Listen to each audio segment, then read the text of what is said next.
तो hello there, कुछ problem try करते हैं एंड देन और जो मैंने बोला था एसआरजी के ऊपर से हम कुछ सॉल्व करने वाला स्टार्ट कर देंगे। तो कुछ कुछ क्वेश्चन मैंने लेना स्टार्ट कर दिया ताकि आपको पता चले कैसे कैसे क्वेश्चन होते हैं। पर ये थोड़े से रिलेटिवली आसान है। धीरे धीरे we can move on the tougher ones also. So fine. So पहला प्रॉब्लम है और ये सिंपल प्रॉब्लम है। धीरे धीरे हम लेवल बढ़ा लेंगे। ठीक है, तो स्टेटमेंट देख सकते हो। तो मैं जूम कर लेता हूँ। ठीक है, फाइन। तो ऐसे देखा क्या कि मैंने एक हॉलो स्फीयर है। ठीक है, जिसका मास है, रेडियस आर है और वो रोल कर रहा है। ठीक है सर। और ये होल स्फीयर इस सॉलिड स्फीयर से कोलाइड करता है, जो कि इलास्टिक कोलिजन दे रखा है। सेम मास है, सेम रेडियस है। तो बताना है कि क्या हो। Okay. तो सबसे पहले जो ऑब्जर्व करने वाली बात है वो ये है, जब ये दोनों कांटेक्ट में आएंगे तो होगा क्या। एक इम्पल्सिव फोर्स लगेगा जो कि नॉर्मल होगा दोनों के बीच का। सवाल ये पैदा होता है क्योंकि दोनों की जो ज्योमेट्री बिल्कुल आइडेंटिकल है। जो इसका नॉर्मल सेंटर से पास करेगा, दूसरे वाले का भी सेंटर से पास करेगा। तो क्योंकि नॉर्मल सेंटर से जस्ट पास कर गया पॉइंट ऑफ कॉन्टैक्ट, तो तुम देख सकते हो। तो अबाउट सेंटर अगर हम बात करें सॉलिड स्फीयर के लिए, तो उसका कोई टॉर्क नहीं आएगा। Effectively what we can say is कि जस्ट आफ्टर कोलिजन, जो सॉलिड स्फीयर होगा, इस पे जो भी इम्पल्स लगा है, let call it integral N D T, उसकी वो सेंटर से पास कर रहा है ज्योमेट्रिक आइडेंटिकल होने की वजह से। तो इसकी वजह से इसके पास कोई ओमेगा नहीं आएगा। तो omega will be equal to zero. इतना समझ आता है? बढ़िया। अब इन्होंने क्या बोला है कि अब हमें बस कोलिजन देखना है। तो तुम ऐसे देखो और इलास्टिक है। तो इसके पास लेट से वेलोसिटी होगी v1, इसके पास होगी v। तो इसका मास m है, रेडियस r है, तो मास m। ठीक है, तो हम क्या लिख सकते हैं, m into v one plus m into v two should be equal to m into v। ठीक है सर। और इक्वल टू वन की इक्वेशन लगा दी तो क्या लिखेंगे, v2 minus v one should be equal to v। यहाँ से देखो v1 प्लस वी टू की वैल्यू v है। दोनों को ऐड कर देंगे तो क्या हो जाएगा, v2 की वैल्यू v आ जाएगी। इसका मतलब जो सॉलिड स्फीयर है वो ऐसे v से ट्रेवल कर रहे हैं। इतना समझ आता है? तो ऑफ कोर्स, और ये रस पे आ गया, ये रस पे आ गया। और ये ट्रांसलेट किया विद कंजर्वेशन वेलोसिटी v। तो velocity solid sphere just after collision is v, बिल्कुल ये तो सही है। अब इन्होंने क्या बोला, एंगुलर वेलोसिटी तो hollow sphere just after collision. तो तुम खुद देखो, जो नॉर्मल है वो तो सेंटर से पास कर रहा है, तो उसका कोई टॉर्क नहीं आएगा। एंगुलर वेलोसिटी जो कि इंटैक्ट हो गई, पहले जीरो थी, एक सेकंड रुकना। तो पहले ये बोल रहा था रोल कर रहा है, तो इसकी जो ओमेगा थी वो कितनी थी, वी बाई आर थी। तो अभी भी कितनी होगी, वी बाई आर ही रहेगी। ठीक है, वो इंटैक्ट रहेगी। अब इन्होंने क्या बोला है, velocity of solid sphere just when it starts rolling. तो सॉलिड स्फीयर की बात कर रहे हैं दोनों ऑप्शंस में, तो शुरू हो जाते हैं। तो मैं से देखो, ये जो सॉलिड स्फीयर है इसके पास ट्रांसलेशनल वेलोसिटी वी है। ठीक है सर। और बस, और कुछ नहीं, ओमेगा नहीं है। और ये कौन सा सरफेस है, प्योर क्या बोलते हैं, सफिशिएंट रफ है। तो क्या होगा, कुछ टाइम बाद रोलिंग स्टार्ट हो जाएगी। जब स्टार्ट होगी तब हम क्या कह सकते हैं, लेट्स से उस टाइम जो वी होगी, वी की जगह कुछ वेलोसिटी जो वेलोसिटी आई, let call it v prime. उसको वी प्राइम कॉल करा। और जो ओमेगा आ रहा है उसके करस्पॉन्डिंग उसको ओमेगा कॉल कर ला, ओमेगा प्राइम कॉल कर ला। तो ओमेगा प्राइम कितना होगा, वी प्राइम बाय आर। सही है। और what we can do is we can conserve angular momentum और that point lying on the that point. लेकिन जो फ्रिक्शन होगा वो इसी सरफेस से पास कर, आई गेस इक्वेशन काफी करते हैं, कॉमन है। तो हम क्या कर सकते हैं, इस पॉइंट से एंगुलर मोमेंटम कंजर्व कर सकते हैं। तो देखो इनिशियल एंगुलर मोमेंटम कितना है, m v m v dash r plus, क्योंकि सॉलिड स्फीयर है तो कितना होगा, 2/5 mr² into v dash by r. तो यहाँ से क्या हो गया, m v r is equal to 7/5 m v dash into r. I guess v dash कितना आ गया, 5v/7। और ओमेगा ओमेगा प्राइम कितना आ गया, 5v/7 आर। इतना सही है। तो आई गेस हम आ चुके हैं और हमारा जो ऑप्शन है चारों के चारों सही है। ठीक है, तो ये प्रॉब्लम है मॉडर्न फिजिक्स का। तो इसे ट्राई करते हैं। इसमें इन्होंने क्या बोला है, हमारे पास एक रेडियो एक्टिव न्यूक्लियाई है जो कि डिसइंटीग्रेट हो रही है, दो न्यूक्लियाई में बी और सी में। बी का मास 12 m है, सी का 4 m है। क्यू वैल्यू दे रखी है रिएक्शन की, तो बताने कौन कौन से सही होंगे। चलो ठीक है। तो थोड़ा सा ये अच्छा क्वेश्चन कह सकते हैं, सम सॉर्ट ऑफ ऐसे क्वेश्चन पैराग्राफ में देखा था एक बार रिसेंटली एआईडीएस में, तो काफी अच्छा प्रोफाइल है, अगर पहले नहीं पता हो तो थोड़ा सोचिए एक बार कि ऑफ कोर्स यहाँ से यहाँ आने में क्या हुआ होगा, अगर बी और सी के पास काइनेटिक एनर्जी आई है, तो जो ए होगा उसके पास रिलेटिवली मास ज्यादा होगा, क्योंकि जो मास है वो इफेक्टिवली बी और सी को काइनेटिक एनर्जी इम्पार्ट कर रहा होगा। तो what we can say is at a it has slightly more mass as comparison to the B and C. इतना समझ आता है? बढ़िया। तो what we can write is delta m into c square is nothing but kinetic energy imparted, एक second, delta m into c square, okay. हाँ, delta m into c square is nothing but the Q value of the reaction, that is H square upon 24 m λ²। और जो delta M होगा वो कितना होगा? किसका मास ज्यादा होगा? ए न्यूक्लियस का, क्योंकि उसके पास रिलेटिव मास ज्यादा है और बी के पास, बी और सी जो है उसके पास काइनेटिक आई है। तो इसको क्या लिख सकते हैं? M A minus m b plus m c, that will be 12m + 4 that is 16m। तो इस वैल्यू को हमने उठा के इस इक्वेशन में डाल दिया। तो कितना हो जाएगा? M A minus 16m into c square is equals h square upon 24 m λ²। इतना समझ आता है? बढ़िया।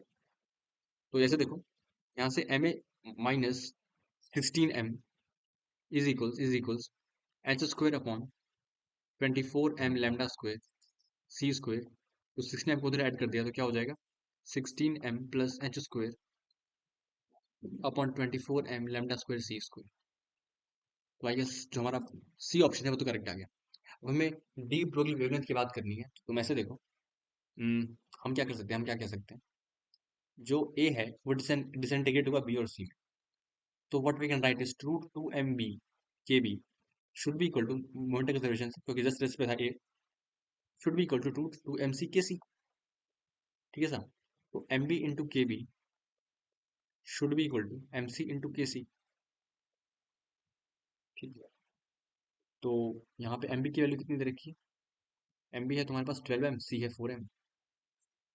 तो हो जाएगा 12m इंटू के b is equal to 3m। I guess it's 4m, right? हाँ जी 4m है। एक सेकंड कट कर लेता हूँ। ठीक है। 4m इंटू के सी की वैल्यू कितनी आ गई? 3 kb।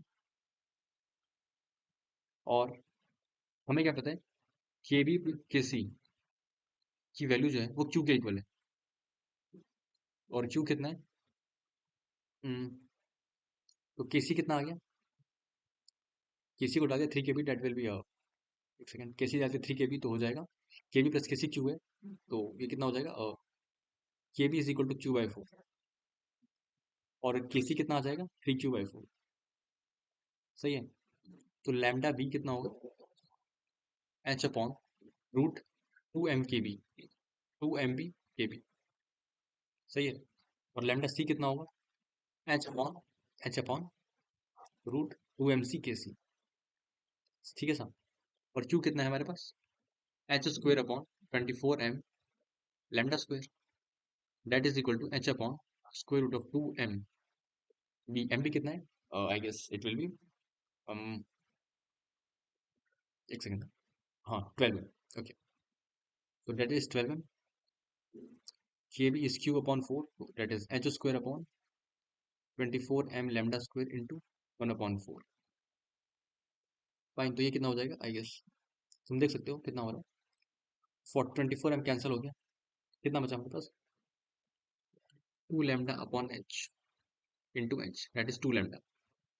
तो लैम्डा बी की वैल्यू कितनी आ रही है? ये आ रही है 2 λ। ठीक है? और लैम्डा सी कितना हो जाएगा? H upon square root of 2mc। Mc कितना है? आई गेस 4m है। 4m के सी कितना हो जाएगा? 3/4 into h square upon 24m λ²। That is 2 4 8, 8 से 24। तो ये पूरा कैंसिल हो गया। कितना बचा लास्ट में? Again it is 2 λ again. तो जो लैम्डा सी है वो भी 2 λ के इक्वल आ गया। ठीक है? इनफैक्ट तुम ऐसे देख सकते हो, जो हमने लिखा है एच अपॉन, जब दोनों का मोमेंटम सेम है, p B is equal to p C है, h upon p B should be equal to कितना होगा? एच अपॉन पी सी होगा। और ये कितना है? यही लैम्डा बी है, यही लैम्डा सी है। तो अगर दोनों का मोमेंटम सेम है तो वी कैन राइट दैट जो दोनों का डी ब्रोगली वेवलेंथ होगा वो भी सेम ही होगा। एक का 2 λ आया था, दूसरे का भी उतना ही आएगा, आराम से कह सकते थे। ठीक है? तो इसका आंसर कितना हो जाएगा? A and B, A B और सी तीनों सही। ठीक है? चलो ये क्वेश्चन ट्राई करते हैं। इसमें इन्होंने क्या बोला है? और इसमें गलती आराम से हो सकती है, क्योंकि आई गेस तुमने चीज पढ़ी होगी, जो फ्रिक्शन होता है लिमिटिंग होता है। तो देर इज नॉट ऑलवेज कि वो mu into integral and dt के इक्वल हो। तो हमेशा उससे इम्पल्स इक्वेशन लगाना गलत हो जाता है कई बार। थोड़ा सा इसमें ध्यान रखना होगा हमें। तो ठीक है, समझते हैं स्टेटमेंट प्रॉपर्ली पहले क्या है, then we will analyse the problem as well. Fine. तो तुम तो इसको ऐसे देखो, उन्होंने क्या बोला है कि हमारे पास एक स्मॉल पार्टिकल है। ठीक है? ओके। और इसके पास कुछ वेलोसिटी दे रखी है जिससे ये कोलाइड कर रहा है, और ये सरफेस है स्मूथ है, तो यहाँ पे म्यू इक्वल टू 0 है और यहाँ पे म्यू इक्वल टू 3/8 गिवन है। फाइन। तो ये जो वेलोसिटी है ये 37 डिग्री पे है, तो ये 37 डिग्री हो गया। ये कितना हो जाएगा 10 कोसाइन 37, और ये कितना हो जाएगा 10 साइन 37। ठीक है। ओके। तो अगर ई की वैल्यू 1 है, ई की वैल्यू 1 है, और ये बस हॉरिजॉन्टली मूव कर सकता है, और कहीं मूव नहीं कर सकता, तो अगर लेट्स इसके पास आफ्टर कोलिजन इसके पास हॉरिजॉन्टल वेलोसिटी वी आ गई, वी कॉल करता हूँ, ठीक है, V1 कॉल करता हूँ इनफैक्ट, और इसके पास जो आई वो लेट्स से V2 आई। तो अगर अगर जो है अगर प्योर स्लाइडिंग हो रही होगी इनफैक्ट, मैं बताता हूँ मैं जो कह रहा हूँ, ठीक है। तो एक चीज तो प्रॉपर क्लियर है कि जो इंटीरियर एंटिटी आएगा, तो दोनों कुछ नॉर्मल एक्ट कर रहा होगा, तो वो तो डिपेंड नहीं करता कि V1 V2 क्या है, क्योंकि वो तो वेलोसिटी सेपरेशन अपन वेलोसिटी अप्रोच होता है और कॉमन नॉर्मल। तो इसका तो कॉमन नॉर्मल जीरो ही होगा। वो किसके इक्वल होगा इफेक्टिवली, इसकी जो वेलोसिटी होगी इफेक्टिवली लास्ट में ऊपर कितनी होगी 10 cos 37 ही होगी आफ्टर कोलिजन, क्योंकि ई की वैल्यू 1 है तो। ठीक है। तो वो कितना होगा 1 इंटू इसका मास 1 है, इंटू 10 cos 37 इंटू 2। सही है। तो ये कितना हो जाएगा 20 into cos 37, that is 4/5, that will be equal to 16। ठीक है। ये 16 के इक्वल है। तो जो नॉर्मल इम्पार्ट हुआ है वो कितना इम्पार्ट हुआ है उनके बीच में 16 का इम्पार्ट हुआ है। इनफैक्ट नॉर्मल इम्पल्स जो है effective not normal, it's normal impulse. ठीक है। ओके। अब तुम ऐसे देखो, ये जो नॉर्मल इम्पार्ट हुआ है इससे क्या हुआ, क्योंकि ये जो फ्रिक्शन है बीच में, तो इसकी इसकी वजह से इस पे क्या लगेगा frictional torque, sorry frictional impulse, F k d T. और ये जो बॉल है इस पे लगेगा, इधर इधर लगेगा एफ के डी टी। ठीक है। अब जो फ्रिक्शन है वो बेसिकली क्या चाहेगा कि दोनों में स्लाइडिंग ना हो। तो what can be the best possible case कि जस्ट आफ्टर कोलिजन क्या हो रहा हो, दोनों जो है कॉमन वेलोसिटी से मूव कर रहे हो। पहले से इसके पास वेलोसिटी वी होगी और इसके पास भी वेलोसिटी वी होगी इन द टेंजेंशियल डायरेक्शन। बाकी जो हॉरिजॉन्टली होगी वो तो ऊपर होगी ही 10 cos 37। बट अगर स्लाइडिंग नहीं चाहिए, जो कि बेस्ट पॉसिबल केस होता है हमारे लिए, तो अगर उतना फ्रिक्शन इम्पार्ट कर पाए कि स्लाइडिंग ना हो, तो that is the best possible case. तो जो मैक्सिमम फ्रिक्शन लग सकता है वो कितना होगा integration f k d t, that will be is always less than equal to mu integral N D t. अगर इतना समझ आता है तो वो क्या हो जाएगा less than equal to mu कितना है 3/8, और इंटीग्रल एन डी टी कितना है 16, तो वो लेस देन इक्वल टू 6 है। तो मैक्सिमम जो फ्रिक्शन लग सकता है वो कितना है 6 है। इतना समझ आता है। फ्रिक्शन, मैं फ्रिक्शन इम्पल्स की बात कर रहा हूँ, अगर यहाँ पे बात कर रहा हूँ इतना समझ आता होगा। तो मैं ऐसे देखो, अगर मैं इस पे लगाऊँ फ्रिक्शन इम्पल्स की इक्वेशन लगाऊँ तो क्या लिखूंगा, इसका मास है 2 kg, और इसकी जो वेलोसिटी होगी जस्ट आफ्टर कोलिजन वो v होगी, तो मैं क्या लिखूंगा integration f k d t is equal to 2v। और इसके लिए क्या लिखूंगा, इसकी वेलोसिटी पहले कितनी थी I guess 10 sin 37, that is 10 into 3/5, that is 6। तो 6 इंटू 1 इनफैक्ट, तो वेलोसिटी है ना, 6 ये मोमेंटम हो गया, minus integral f k d t is equal to 1 into v, that is v. तो इस दोनों को ऐड कर दिया तो 6 इज इक्वल टू 3v, तो वी की वैल्यू 2 आ गई। तो अगर दोनों कॉमन क्लासेस मूव करेंगे तो वो 2 मीटर पर सेकंड होगी, इतना समझ आता है इस फ्रिक्शनल इम्पल्स के बाद। तो उसके करस्पॉन्डिंग जो फ्रिक्शन इम्पल्स आएगा वो कितना आएगा तुम खुद देख सकते हो, आई गेस 2 आएगा। तो और नहीं नहीं, सॉरी यहाँ पे कितना आएगा 6 - 2 दैट इज 4, तो हाँ integral f k d T कितना आ जाएगा 4 आ जाएगा। और ये लेस देन इक्वल टू 6 है, इसका मतलब 6 नहीं लगेगा वो 4 लगेगा, क्योंकि वो जो बेस्ट पॉसिबल केस है वो क्या है, ये दोनों साथ साथ मूव करें। तो यहाँ पे कॉमन मिस्टेक है जो हो जाती है। तो यहाँ पे जो फ्रिक्शन लगेगा वो कितना लगेगा 6 नहीं लगेगा, वो 4 लगेगा, क्योंकि उसे दोनों की वेलोसिटी सेम हो रही है और होंगे टेंजेंशियल डायरेक्शन। ठीक है। तो वेलोसिटी कितनी कॉमन होगी आफ्टर कोलिजन, इसका आंसर 2 होगा। ठीक है। आगे समझ आता होगा। बढ़िया। ठीक है देन और क्वेश्चन ट्राई कर सकते हैं, एक और ट्राई कर सकते हैं, कर लेते हैं। एक सेकंड इसको कॉपी करते हैं।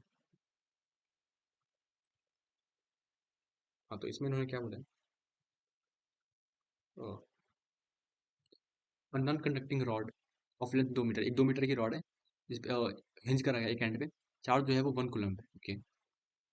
1 कूलम का चार्ज लगा रखा है, मैग्नेटिक फील्ड है जो कि परपेंडिकुलर है, √15 टेस्ला। ओके। मास दे रखा है, हमें हिंज फोर्स कैलकुलेट करना है जब ये π/2 डिग्री रोटेट कर जाएंगे। ओके। कैसे कर सकते हैं सोचते हैं। सबसे पहले तो सोचने वाली बात ये है कि अगर इसने बोला है कि जैसे रोटेट करेगी, रोटेट कर रही है, तो जब ये π/2 रोटेट कर जाएगी तब इसमें कितना हिंज फोर्स कैलकुलेट लगेगा, वो हमें सोचना है। ठीक है। तो just think about one thing कि जब फ्रिक्शन जो जो मैग्नेटिक फोर्स होता है उसका कोई वर्क डन नहीं होता। तो अगर मैं यहाँ से यहाँ तक इस पे वेट लगाऊं, यहाँ से देखो, अगर मैं इस रॉड में फोर्सेस की बात करूँ तो ये जो रॉड है इस पे एक तो फोर्स mg लग रहा है, और एक लगेगा जैसे जैसे इसके पास वेलोसिटी आएगी मैग्नेटिक फोर्स आना स्टार्ट हो जाएगा, बट उसका पावर इंपार्ट नहीं होता, वो जीरो होता है। इसका मतलब क्या होगा कि जो वेलोसिटी है नटसेल में कहने का मतलब कि जो एनर्जी इंपार्ट करेगा मैग्नेटिक फोर्स वो इंपार्ट नहीं कर पाएगा, क्योंकि उसका जो पावर होता है वो जीरो होता है। तो what we can do is हम यहाँ से यहाँ तक इस कन्फिग्रेशन तक हम सिर्फ वो एनर्जी क्वेश्चन अगर लगाएं, इनफैक्ट वर्क एनर्जी थ्योरम लगाएं, तो हम क्या लिख सकते हैं? हाँ जी, यहाँ पे ओमेगा की वैल्यू जीरो है, यहाँ पे आगे लेट से ओमेगा होगी। तो what we can write is m g into l upon two, इतना पोटेंशियल ड्रॉप हो गई is equal to half I omega square that is m n square by three into omega square. I guess इतना समझ आता होगा। ठीक है, into omega square. तो यहाँ से क्या हो गया, omega square is equal to three g upon l. ठीक है, तुम खुद सोचो, इसके पास अल्फा तो नहीं होगा क्योंकि जो एम जी है वो तो ऐसे हुआ है, और जो फुट और लग रहा है, एक सेकंड रुकना। लेट्स से यहाँ से अगर मैं एक्स डिस्टेंस पे एनालाइज करूँ फोर्सेस के ऊपर, तो आई गेस, सॉरी, अगर मैं सिर्फ ओमेगा की बात करूँ तो जो एनर्जी जो चेंजेस हो रहे हैं बॉडी में, वो सिर्फ यही है कि उस पर एक फोर्स लग रहा है दैट इज एम जी, जिसका वर्क डन आ रहा है। ठीक है, क्योंकि बाकी जो उसका पावर है वो जीरो है। ठीक है, ओके। तो तुम ऐसे देखो, ये जो है, ये जो रॉड है, जब ये ऐसे आ गई वर्टिकल हो गई, तो इस पे लेट से ये जो है हैंड है, यहाँ से एक्स डिस्टेंस पे जो वेलोसिटी होगी कितनी होगी, ओमेगा इंटू एक्स होगी। लेट से ये जो चार्ज है डी एक्स एलिमेंट हमने ले लिया, इस पे चार्ज है डी क्यू, तो इस पे जो फोर्स लगेगा और मैग्नेटिक अंदर की तरफ है, ठीक है बी, तो जो मैग्नेटिक फोर्स लगेगा d F B, magnetic force कितना होगा d q into v cross B. तो तुम डायरेक्शन देख सकते हो कितनी कितनी आ रही है, v cross B that is downwards. है क्या, समझ आ रहा होगा, v cross B, right right. बिल्कुल। तो ये डाउनवर्ड्स आ रहा है, तो d q into v cross B that is omega into x into B. इसको मुझे इंटीग्रेट करना है कहाँ से कहाँ तक, जीरो से लेके एल तक। सही है। तो जो ये रॉड है इस पे कौन कौन से फोर्सेस लग रहे हैं, इधर लग रहा है एम जी, इधर लग रहा है एफ बी मैग्नेटिक फोर्स, और इधर इधर क्या लग रहा है, F F hinge at F v, और जो सेंटर ऑफ मास है यहाँ से कितना तक एल बाई टू डिस्टेंस पे है। तो हम क्या लिख सकते हैं, जो फोर्स इक्वेशन में क्या लिख सकते हैं, F external is equals m a C m. सही है। तो जो नेट फोर्स लग रहा है वो कितना है, F V minus F B minus m g is equal to m a C, और ए सी एम कितना होगा, omega square into l by two. तो F we is equal to F V कितना है, d q v cross v x d. ठीक है, integral of zero to l d q omega x b, यहाँ पे l of course, plus m g plus m a C M. A C M कितना होगा, omega square into l upon. सही है। और I guess A C M इतना ही है क्योंकि अल्फा तो नहीं ही होगा, तुम देख सकते हो अल्फा होगा। हम्म, होगा आई गेस, एक second, find the hinge force.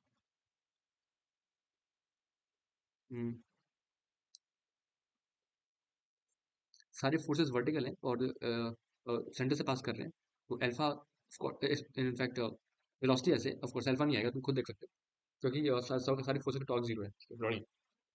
Centre mass बस एक ही एक्सेलरेशन है, और तो इसका मतलब कोई हॉरिजॉन्टल वो भी नहीं होगा, क्या बोलते हैं उसे, हॉरिजॉन्टल हेनरी रिएक्शन, सिर्फ वर्टिकली होगा। ठीक है, डी क्यू कितना होगा, डी क्यू कितना होगा in fact q by l into d x, इसे पुट करा हमने प्रॉपरली। ये क्या हो जाएगा, zero to l d q q by l omega into x into B into d x plus m g plus m omega square l by two. ये कितना हो जाएगा, q omega B upon l into l square by two plus m g plus m l by two, omega square कितना है three g by L. तो ये कितना हो गया, एक second, F we is equal to q omega B l upon two plus five m g upon to.